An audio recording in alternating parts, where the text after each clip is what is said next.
Hello everybody, and I'm back for a little video. Today we're going to be doing an experiment, my friends. We're going to do an experiment. And this experiment is based on a claim made by Scott Roberts that kosher food is actually not poisoned. And we should go out of our way to buy kosher food because it's superior. It's better quality.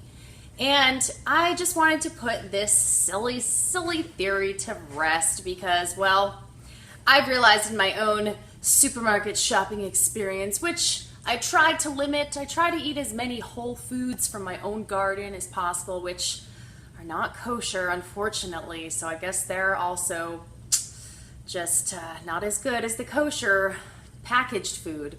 But, in my supermarket experience, I've realized after looking and knowing what symbols to look out for and learning the many different kinds of kosher symbols there are, I started to realize that almost everything I bought that was, packaged was kosher certified. And now I was not going out of my way to buy kosher. It was that I didn't have a choice because almost everything in the supermarket is has a kosher tax on it. So it's not just simply to inspect it and make sure they're not poisoning God's chosen people. It's to just fleece the goyim again and basically with their mafia-like tactics, extort them into having to pay a rabbi a bunch of money to just sit there and be like, oh yeah, it's a good thing, yep, and then they tax them and they get more money from us. So let's take a trip to the local supermarket. I'm not gonna say its name because I don't know. I'm not trying to advertise for them, but it's just your run-of-the-mill supermarket, and we're gonna go. I'm just gonna do a real quick thing. I don't have a lot of time to sit there and inspect everything. Plus, they're gonna probably think I'm crazy since I'm in there filming cookie packages. Let's be honest here. So I'm gonna try and make it as quick as possible. So let's go and let's see what we find. All right. Okay, so we have some green beans in a can. We have these cookies that are kosher. Oh, look, more kosher cookies. Focus on my camera sucks. Oh, kosher cookies for your children too. Oh, actually those are Nutri-Grain bars. And more kosher bars. Oh, infant formula is kosher as well, you guys. No need to worry. Your peanut oil is kosher. Therefore, it must be healthy, right? And don't worry, you can still have bacon bits on a kosher diet. Oh, look, kosher nuts. More kosher nuts. We've got kosher coconut crystals, kosher muffin mix, and some more. There's some more. And oh, look, on these muffins, they are kosher as well. Oh, wow, and more kosher baked goods. Oh, kosher. Better be kosher. It's parv too, you guys. That means there's no milk because kosher Jews can't have milk and meat with each other. There's more kosher cookies. Oh, kosher cookies, therefore they are healthy, right? Yeah, oh, kosher raisins. That's good. Kosher crackers, more kosher crackers, kosher rice crackers, kosher seed crackers, kosher rice crackers, kosher cookies. That's a new kosher symbol. I bet you guys haven't seen that one. Oh, we got more kosher Pepperidge Farm. Yes, those Milanos are kosher. Kosher.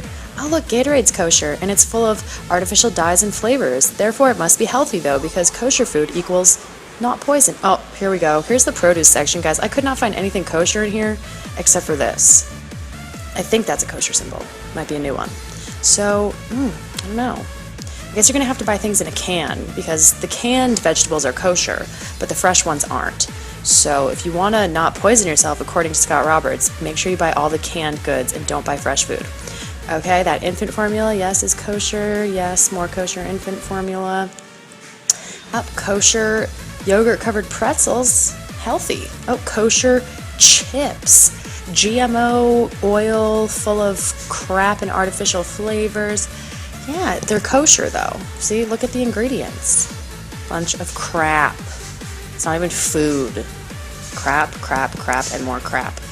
But it's kosher. Therefore, it's healthy, right? Alright guys, so for the next portion of this video, I was thinking we could do something similar to that stupid show, MTV Cribs. Remember that? And all the rappers would be like, "Welcome to my crib!" And they'd have like the camera pan or like repeat a bunch of times. And they'd like have some dumb person talk about their crib. Even though, I don't know why adults are referring to where they live as a crib, like a baby crib. It's really weird. But figured we'd do that for my garden, because I want to show you guys that you don't need to buy kosher food that is taxed by a rabbi. You don't need to have it blessed by a rabbi or actually put your health in the hands of Jews, especially rabbis.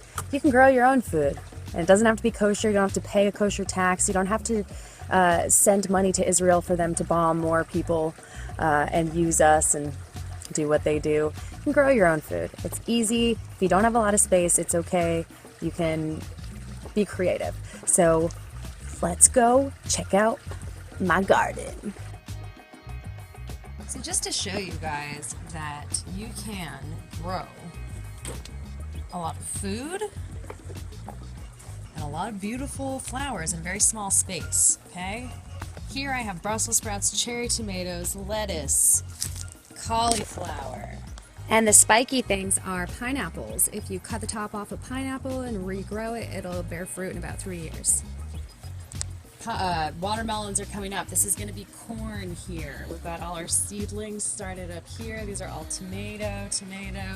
Got herbs. Tomatoes, that's going to be squash. We've got beets. We've got eggplant here. These are potatoes growing in here. You can grow so many potatoes. As soon as they start to sprout, throw them in dirt and they will grow. We've got carrots here. We've got kale. We've got some open spaces for some new ones. These are sugar snap peas, green beans. We have strawberries down here.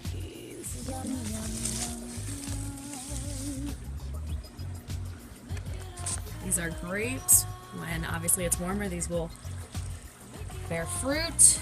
Got azaleas, cabbage, kale, peppers, broccoli.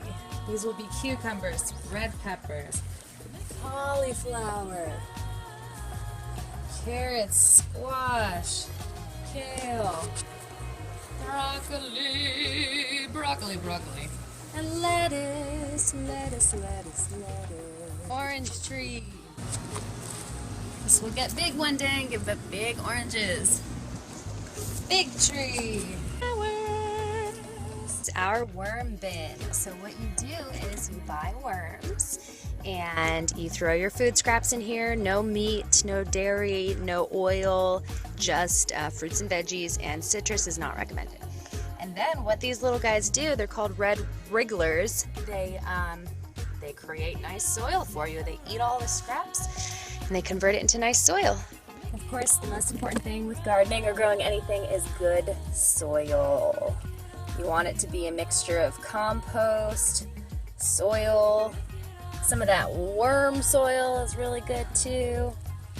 And you want to make sure you have nutrients in your soil and it's not just sand. Obviously here in Florida we need what's that doing in there? We need a lot of actual dirt to make things work.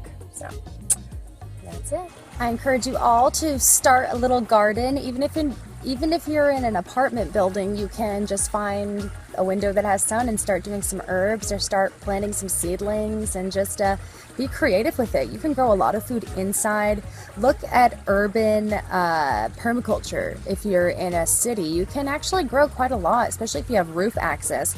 There are people in the cities that actually keep bees on the roofs of apartment buildings. So it's just really about getting creative, and I would like to grow a whole lot more food back here. I want everything covered in fruit or something to eat. I want it to be a little Garden of Eden. And just think of, if we had these parasites off our backs, think of all the beauty and bounty and quality that we could bring to this world. I mean, this world is still so full of life and so fertile. It just needs us, the stewards of this earth, to be able to put all of our resources into doing things the right way, and we won't be able to do that until the parasite is gone.